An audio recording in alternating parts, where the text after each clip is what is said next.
The flags are flying at half-mast at the Lexington State Prison in honor of Corrections Officer Rex Thompson.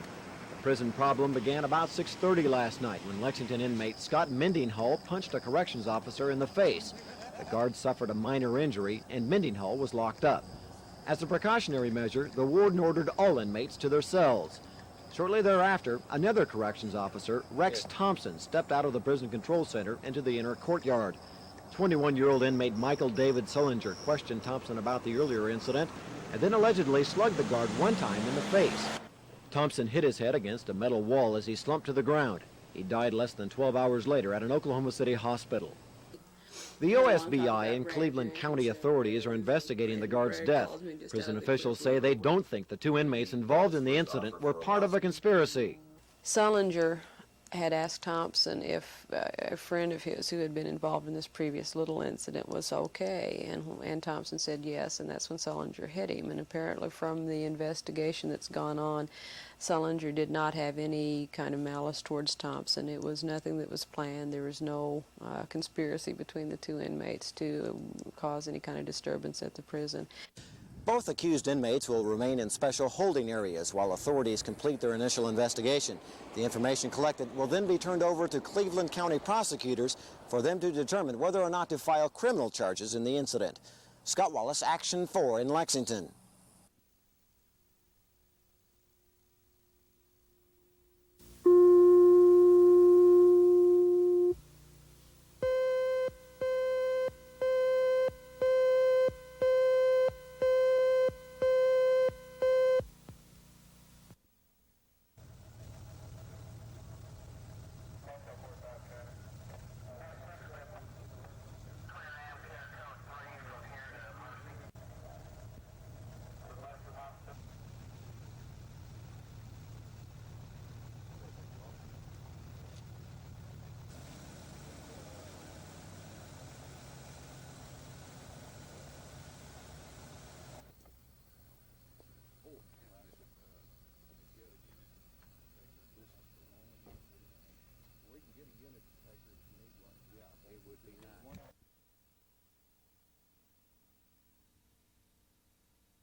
Thomas Hayes has refused to speak with his attorneys handling his murder conviction appeal. He also was tight-lipped to reporters before his court appearance yesterday. Sonny, do you plan to ask for your execution to be postponed? Wait, spray that a little. Do you have anything to say to the people? Hayes' automatic death sentence appeal procedure has been exhausted, so the State Court of Criminal Appeals ordered him to appear to find out if he wanted to die. Do you want any further legal proceedings in your behalf? No. Do you want these lawyers that are sitting here to represent you? No. Now, you understand that your execution date is set for September 14th. Yes. You understand that unless you state that you wish the appeal to go further, that execution date will probably carry. The convicted murderer's mother hired 3 local attorneys to appeal her son's case, but the High Court denied a request for a stay of execution, thus paving the way for the September 14th death date. The court's decision has angered Mrs. Hayes' attorneys. We're not just trying to drag this out. We've got some issues to raise and that we've already raised that can either modify this sentence to life imprisonment or it can give him a new trial. If this man's put to death, those good issues are going to die with him. That's not right. The attorneys will ask the federal district court in Muskogee to postpone the execution. If they don't get relief there, they say they're prepared to take the Hayes appeal to the U.S. Supreme Court. Ed Stewart, Action 4, the Court of Criminal Appeals.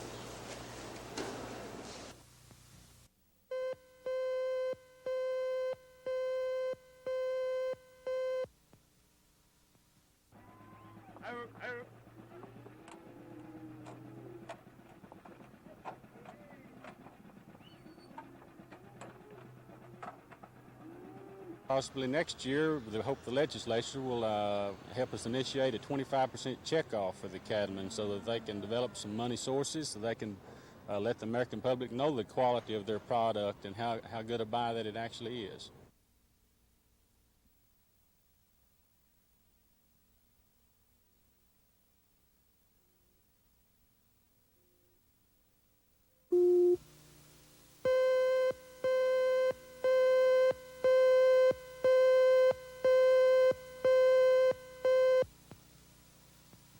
An American Werewolf in London has a bright and ingenious combination of humor and terror. The result is a very good movie. The characters are likable. You'll be laughing one minute and then held in the grips of horror the next. Writer-director John Landis, who brought us Animal House, does an exquisite job as the writer and director. This is by far his best film. Now let me say now, this movie is not for everybody. It's violent and grotesque at times, but the film will do well with the young audience. Overall, the film is your basic werewolf bites man routine. It starts with two American students hiking across northern London, Griffin Dunn on the left and David Naughton on the right. Yes, he's the Dr. Pepper commercial person. It starts to rain and they seek shelter in a pub by the name of the Slaughtered Lamb. The inhabitants tell the boys to avoid the moor, stay on the road, and beware the full moon. Well, guess what? They go 0 for 3 on the warning and are attacked by a wolf. One boy dies, but David Naughton survives. He winds up shaken and wounded in a London hospital. One nurse takes a liking to David, and she takes care of him in and out of the hospital. I'm a werewolf. A werewolf?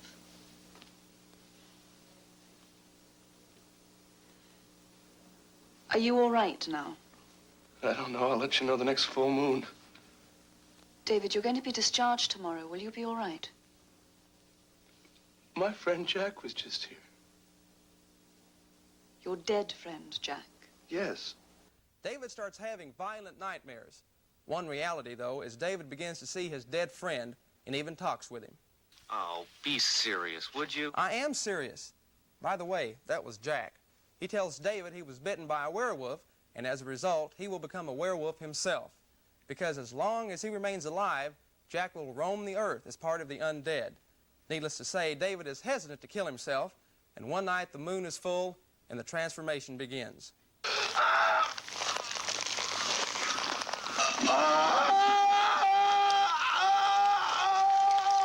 This film had an unusual effect on me. I can't quite put my finger on it, but anyway, the special effects are fantastic, thanks to the work of Rick Baker. After his first night as the hairy beast, David wakes up in a wolf cage in a zoo. Now, it's here that the comedy comes back in. You see, he's naked, and trying to get back to his apartment is quite an experience. David Naughton has a great film debut as David Kiesler. Griffin Dunn does a fine job as his buddy, and Jenny Agutter is first-rate as the friendly nurse. An American Werewolf in London is a great film, and it should be a howling success.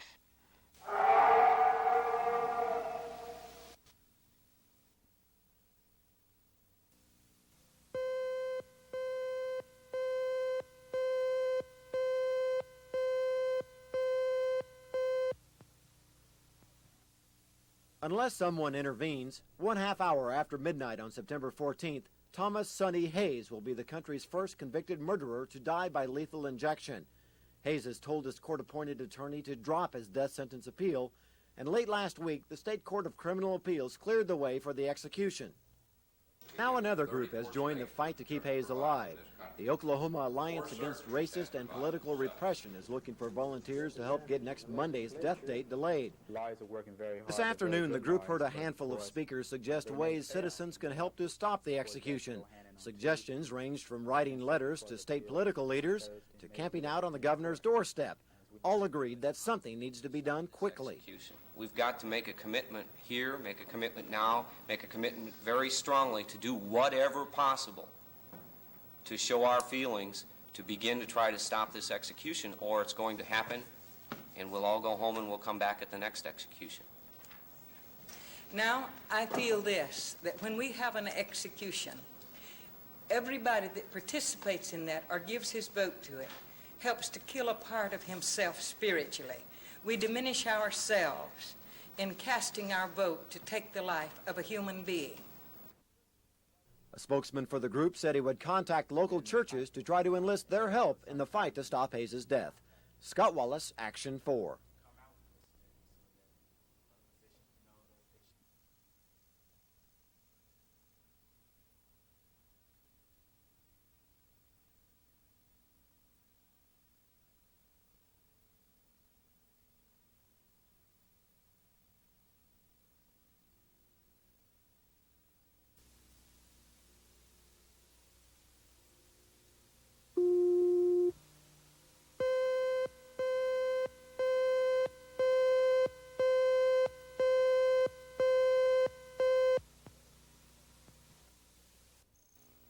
Drilling rigs are a common sight in central Oklahoma. Most people are glad to see them. But a new rig going up near Will Rogers World Airport has shut down the Vortec facility there. The Vortec emits a signal that guides planes into the airport. The drilling rig sitting next to it renders the signal useless. Losing the facility means more work for the pilot and for the already short air traffic control crew. Obviously, the FAA is a little concerned about the situation. However, there are 3 other Vortec facilities near Oklahoma City, like this one at Wiley Post Airport. So for the time being, at least, air traffic controllers and pilots can use this facility as a reference point. So the FAA considers this an inconvenience, and a temporary one at that. The pilots that fly every day in and out of here and use that facility out there and the fixes that it determines for their checkpoints and things become like driving down I-40 over here. We become habit forming to that. And he might have to go into a briefing of how to do that alternately. And we do keep checking with the oil company. As soon as they take the rig down, we'll get a flight check plane out there, check the condition of that facility's radiating pattern, and put it back on the air. In the meantime, pilots can continue to use the Vortec here for guidance. But should the problem become a hazard, or if it does not resolve itself in the next several months, the government may decide to do something about it. They could take legal action to force removal of the oil equipment, or they might move their own facilities. But right now they aren't concerning themselves with that. They hope the situation will resolve itself. Charles Schnitzer, Action 4, at Wiley Post Airport.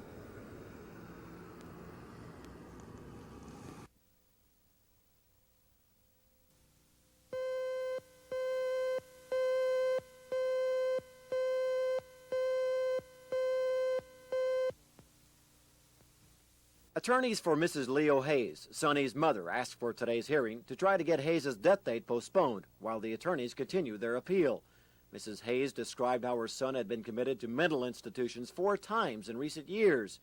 Mrs. Hayes said her son had become withdrawn, refusing to speak to her during visits to McAllister State Prison. The plaintiffs then produced a psychologist and a psychiatrist to testify about Hayes' mental competence to drop his appeal. Citing a 3-year-old diagnosis of paranoid schizophrenia, the doctors agreed Hayes needs extensive psychiatric evaluation. Arguing the state's case, Assistant Attorney General David Lee put 4 prison medical experts who had examined Hayes on the stand. The 4 doctors had signed a letter stating that Sonny Hayes was competent when they interviewed him in July. One psychiatrist testified that when he asked Hayes if he wanted to die, he said Hayes replied, "Nobody wants to die, but 4 years here on death row is enough." Judge Bohannan agreed with the state and denied the execution stay attempt. However, he did postpone the death date for 30 days to give Mrs. Hayes' attorneys time to appeal his decision. I can't say that that we're thrilled about the situation, but I do appreciate the consideration Judge Bohannan did show us in not making us dash across the country from Denver then to Washington, D.C., all before Monday. Cox says he hopes to get the High Court to uphold the appeal in order to keep Mr. Hayes alive while the attorneys battle to get Sonny Hayes a new trial here in Oklahoma. Scott Wallace, Action 4 at the federal courthouse.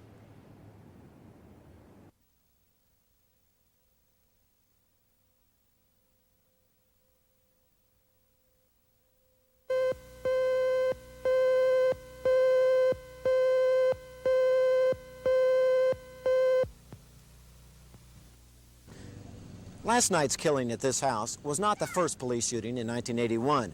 Oklahoma City officers have been involved in 5 police shootings this year. But last night was the first time a suspect has died from his wounds. Last April's shooting of a burglary suspect was typical of police shootings this year.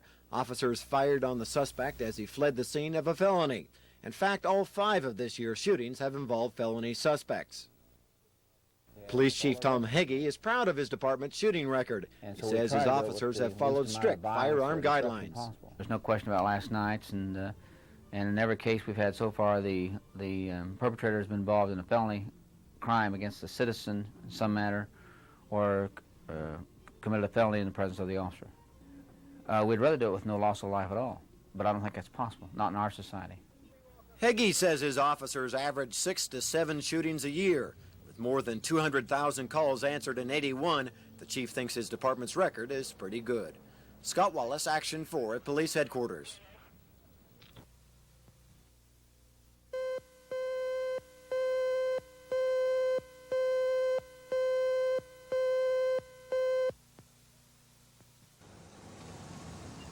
Pulling into a Texaco service station won't necessarily cost this customer any more money than it did before, but when he uses his Texaco credit card, 3% of the sale will go to Texaco, right off the top of the dealer's profits.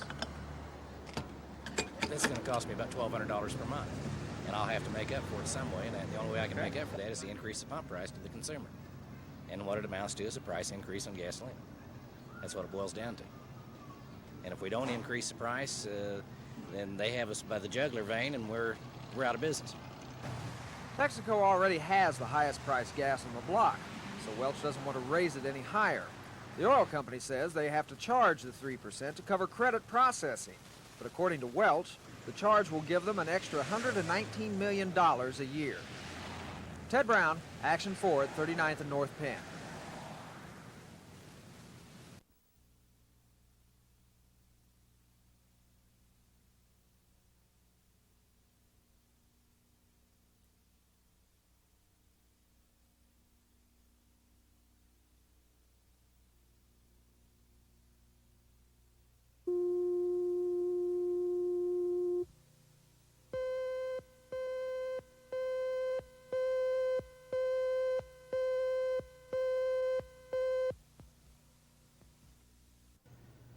Small liquor stores such as this one are fighting for survival. The pullout of major distillers is making it rough to keep the doors open.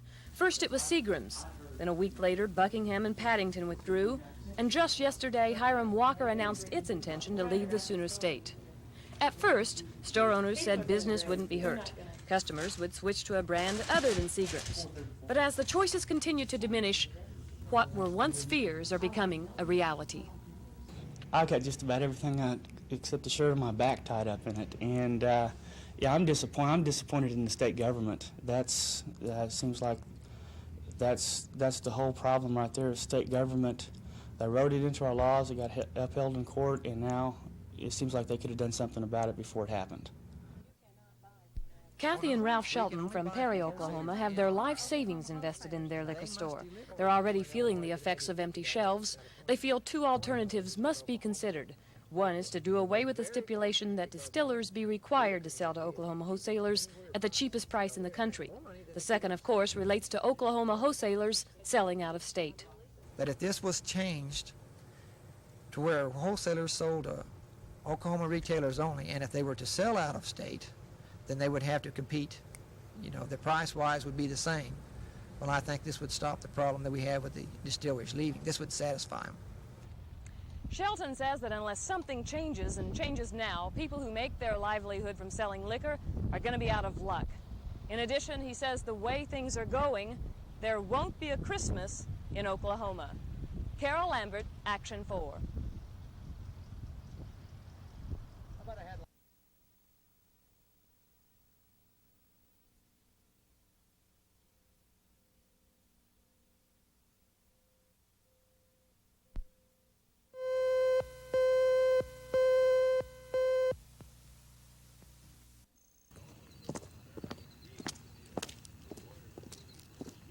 Come down the driveway outside.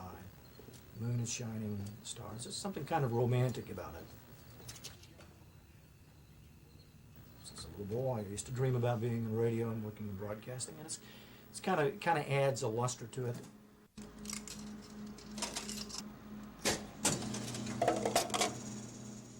And night people, and early morning people, or phone calls we get, they all have something special. We all have something in common, and that is that we're all up in an ungodly hour. We're all trying to make the best of it, regardless of what's happening. But it's one of those deals. Jerry Pippin starts working about the time most people are turning in. From midnight to 4:30 a.m. on WKY radio, Pippin has little to do but monitor the Larry King all-night talk show. He runs commercials and station breaks at scheduled times. He spends a lot of time alone, but he says he doesn't mind. I'd rather be in Oklahoma in the morning with WKY 93. Good morning. Well, it's kind of... Boy, is it early. He got his start in radio in 1956, and as you can tell, he still loves it. It's 11 minutes before 5. Wow, is that early, I tell you. I don't know about you, but it's the thickest time to open up our eyes and face the world. We've been here 21 minutes. No, 19 minutes. Let's open up the left eye. I think I'll work with just one eye open today. No, I guess we better open the other one. What the heck? Oh, there, that wasn't too bad. But radio isn't his only love. Jerry Pippin loves to act. And when Jerry acts, he usually makes people laugh. Just watch this. Oklahoma Hogs, we've done it again. Oklahoma Hogs, that's who we are. Throwing out trash from our trucks and cars. Oklahoma Hogs, that's you and me. Cluttering up our society. Toss out your bottles, throw away your cans. Jerry Pippin loves to entertain, whether it's at 4:30 in the morning or taping a public service announcement on a hot summer afternoon. Ben McCain, Action 4. Throwing out trash from our trucks and cars. Oklahoma Hogs, that's you and me. Cluttering up our society. Oklahoma Hogs, we should know better. It's never gonna pay to throw out litter.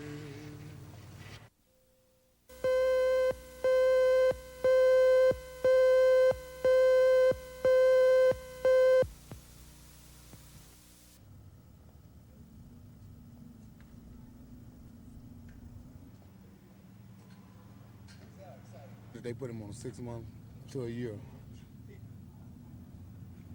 He didn't have to sign that paper? He didn't sign no paper.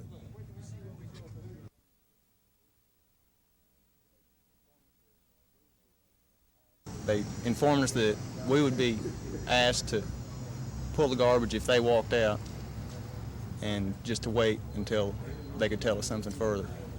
And apparently when they did leave, they came in and asked for volunteers.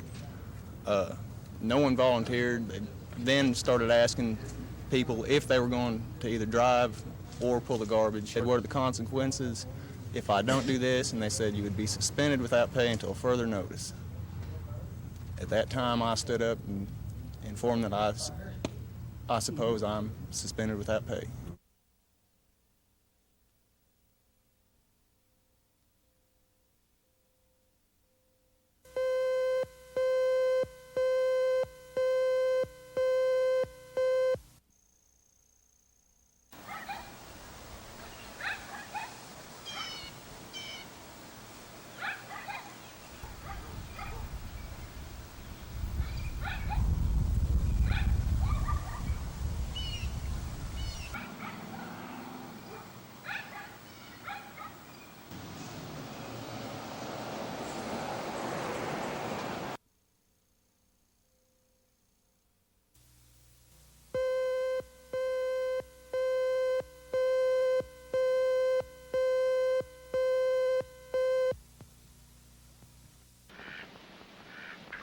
Ducks flying from Montana into Oklahoma may be dangerous to duck hunters this fall. Last spring, the Montana Agriculture Department sprayed the chemical Endron on about 200,000 acres of land to kill armyworms. The Montana Wildlife Department was notified and has since been monitoring the effect on wildlife and waterfowl. Recently, the death of some game and ducks has been linked to the toxic chemical. Well, experts in Montana are currently studying the data to determine if their hunting season will be canceled. Here in Oklahoma, the Wildlife Department is waiting for those results before making a decision about the upcoming season. There's no reason for panic. If by September the 25th, Montana is going to decide how, in fact, drastic are the losses or dangers to human consumption of the waterfowl. And if it does warrant closing of a season, they're going to do so at that time. That's when their State Wildlife Commission meets, is on the 25th of this month. And, of course, pending what they do and what data that they give to us, that we can evaluate what effects it have on Oklahoma. Duffy estimates that only about 5% of game birds that fly into Oklahoma come from Montana. Because of this, he doesn't feel the threat's that great. In addition, a spokesman from the state health department says that the level of endrin in a bird will decrease when it's removed from the contaminated area. So it appears the problem in Montana is not going to alter the spirit or safety of duck hunters in the Sooner State. Carol Lambert, Action 4.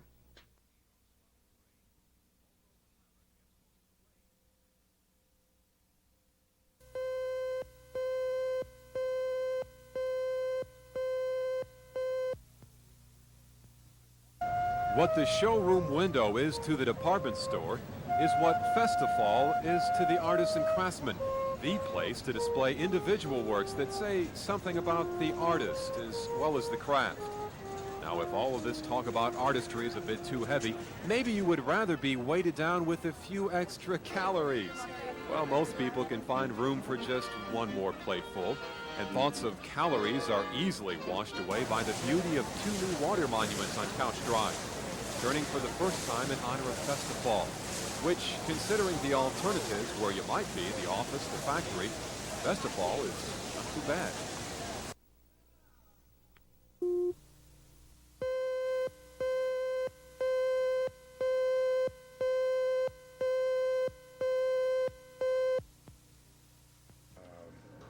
Senate Appropriations Committee invited Dr. James to appear today to respond publicly to charges of mismanagement in his department. Committee members took the opportunity to question the mental health department boss about past problems with his agency. Dr. James admitted the mental health department had experienced a problem with handling performance contracts. I guess the upshot of what I'm saying is that, yes, we have some problems with contracts. I think we've made progress in trying to deal with those problems and plan to even nail down more the integrity of them. I understand that there was some criticism about some specific contracts, but I'm really not sure of the specific criticism of those contracts. No substantive questions were asked at today's meeting. Committee members said they would take up the subject in greater depth at future committee meetings. Scott Wallace, Action 4 at the state capitol.